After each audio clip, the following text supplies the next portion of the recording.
नमस्कार मित्रांनो, मी किरण पाष्टे आणि आपलं स्वागत करते आपल्या मराठी युट्यूब चॅनलमध्ये. तर आज सकाळीच निघालोय आम्ही जेजुरीला, कारण आज 28 तारीख आहे आणि उद्या 29 तारखेला प्रणालीचा बर्थडे आहे त्यासाठी. आणि आम्ही दरवर्षी डिसेंबरच्या आसपास जातो जेजुरीला, त्यामुळे आज या वर्षी थोडंसं लेट झालं, 1 महिना लेट झाला. आणि त्यामुळे इथं बर्थडे पण असल्यामुळे दोन्ही कामं एकदाच करून टाकतोय आणि थोडे पैसे पण वाचतील आमचे.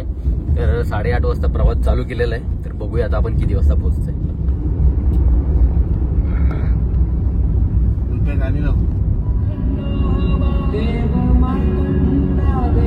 मित्रांनो, आपण जेजुरीच्या पायथ्याशी पोहोचलेलो आहे. इथे गाडी पार्क केलेली आहे आणि आता चाललोय आपण जुन्या रस्त्याने, कारण आम्ही प्रत्येक वेळी यायचो ना त्या नवीन रस्त्याने जायचो. आणि आता इथला माझा एक मित्र होता, तो सांगतोय की हा जुना रस्त्याने कमीत कमी 150 पायऱ्या आहेत आणि नवीन रस्त्याने 450 किंवा 450-500 पायऱ्या आहेत. तर आम्ही पण जेव्हा यायचो आम्हाला वाटायचं इथून जास्त पायऱ्या आहेत आणि आम्ही त्या साईडने जायचो आणि खूप चढायला लागायचं. तर इथून बघूया, हा पहिला एक्सपिरियन्स आहे याच रस्त्याने जायचा, कारण आपण दरवर्षी आम्ही वर्षातून एकदा तरी जातो आणि असं कमीत कमी 5-6 वर्ष झाले आम्ही करतोय. तर आता जुन्या रस्त्याने पहिल्यांदा चाललोय, बघूया कसा रस्ता असणार आहे तो.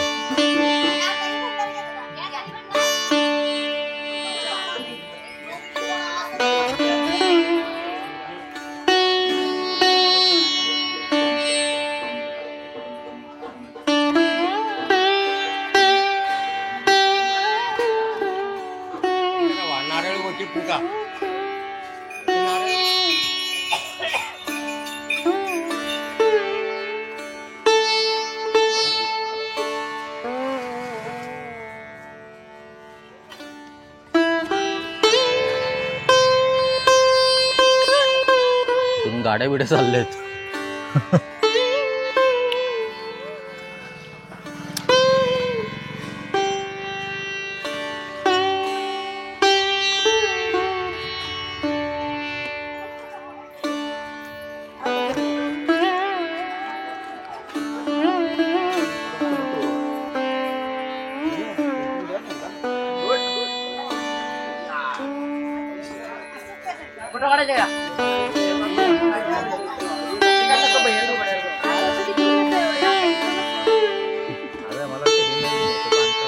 तर कमीत कमी आम्हाला 10 मिनिटं पण नाही झाली आणि दरवाजा दिसायला लागला समोर. आणि एवढा वर्ष आम्ही तिकडून फिरून यायचो, एवढा लांब चढत, कमीत कमी तर अर्धा-पाऊण तास तरी लागायचं चढायला.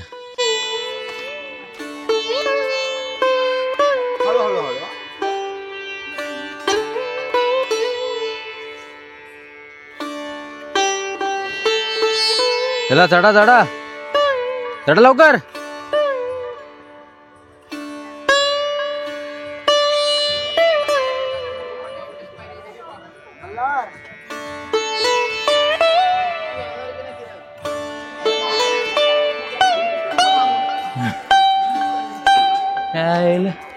एवढा लवकर वरती आला.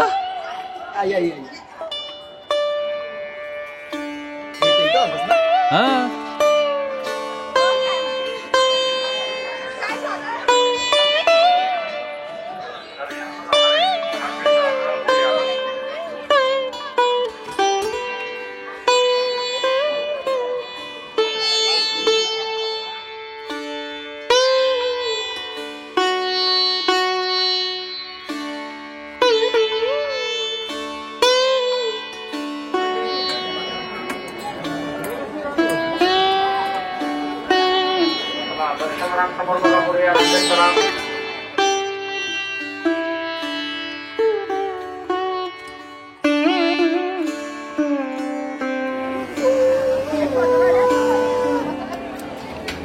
आज जरा जास्त गर्दी आहे, आज खूप लोक आलेली आहेत दर्शनासाठी.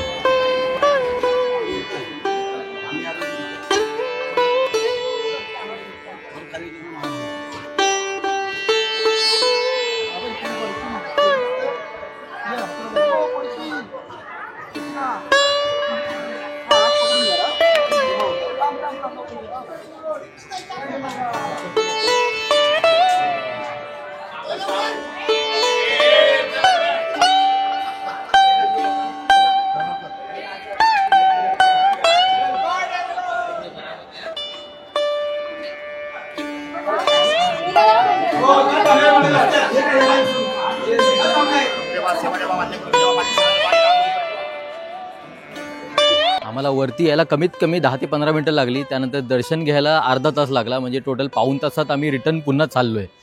आणि नेक्स्ट टाइम जर पुन्हा तुम्ही कधी येत असाल ना, 2 रस्ते आहेत. जुन्या रस्त्याने या, नवीन रस्त्याने येऊ नका. कारण जुन्या रस्त्याने लवकर पोचाल इकडे, कमीत कमी 15 ते 20 मिनिटात पोचाल जर हळूहळू चालत आलात तर. आणि नवीन रस्त्याने जर आलात तो त्या साईडचा रस्ता आहे, त्याच्याने 400 पायऱ्या आहेत. कमीत कमी तुम्हाला पोचायला पाऊण तास ते 1 तास लागेल. त्यानंतर गड उतरल्यावर इकडे सरबतचा आनंद घेतोय आम्ही.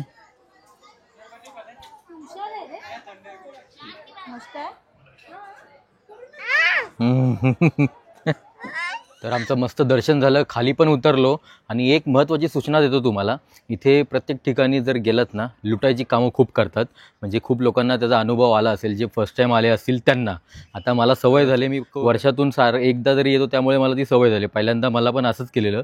ते काय करायचे, प्रत्येक ठिकाणी आपलं ते भंडारा असतो ते घेऊन बोलवायचे. त्यानंतर ते तळी भरायचे, काय काय म्हणजे जर समजा आपल्याला काही नवीन माहीत नसतं, आपण जायचो, उभं राहायचो. मग ते सगळं झालं त्यांचं, ते जे काय थोडंफार ते असं पूजा वगैरे काय ते करतात आणि 500 रुपये द्या, 1000 रुपये द्या हे मागतात. थोडा पुढे गेलात की अजून दुसरा तुम्हाला भेटतो, पुन्हा तिकडे पैसे मागतात. आणि 100-200चा हिशोब नसतो त्यांचा, डायरेक्ट 500, 1000 असंच असतं. आणि पहिल्या वेळी आलो तेव्हा खूप लुटलेलं मला, म्हणजे खरंच सांगतोय.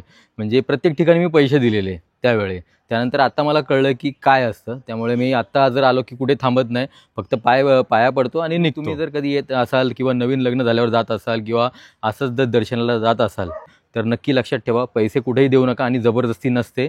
त्यांनी जरी पैसे मागितले तरी तुम्हाला, तुमच्यावर डिपेंड आहे किती द्यायचे आणि किती नाही. ते बोलले 500 पाहिजे तर 500 देऊ नका. 100-50 रुपयाच्यावर पण होऊन जातं, त्यामुळे ते अडून राहतील, ही फक्त काळजी घ्या. तर दर्शन एकदम मस्त झालं. आणि आता इथून चाललो आहे आम्ही महाबळेश्वरला. महाबळेश्वरमध्ये आता पोचलो आहे आम्ही. आणि प्रणालीचा बड्डे आहे, तर इथेच मार्केट आहे. तर इथं जाताना आम्ही केक घेऊन चाललो आहे. छान इथले नाव करा बाय बाय.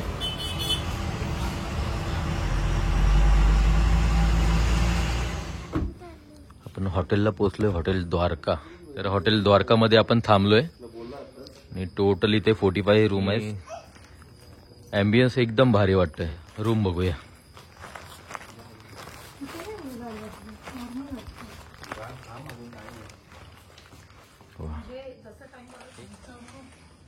मोठा रूम आहे इथे. आणि बाथरूम पण चांगलं आहे, स्पेसियस आहे.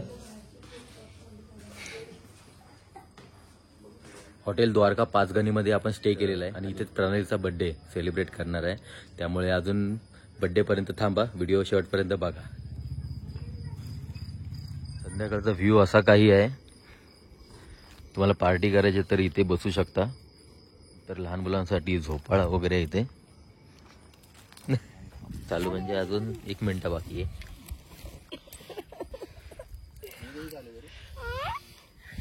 कोणाचा बड्डे आहे? तुझा आहे?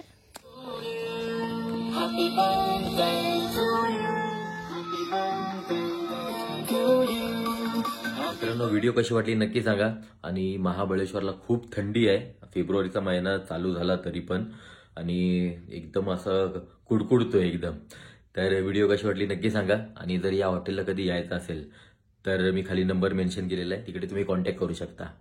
चला बाय.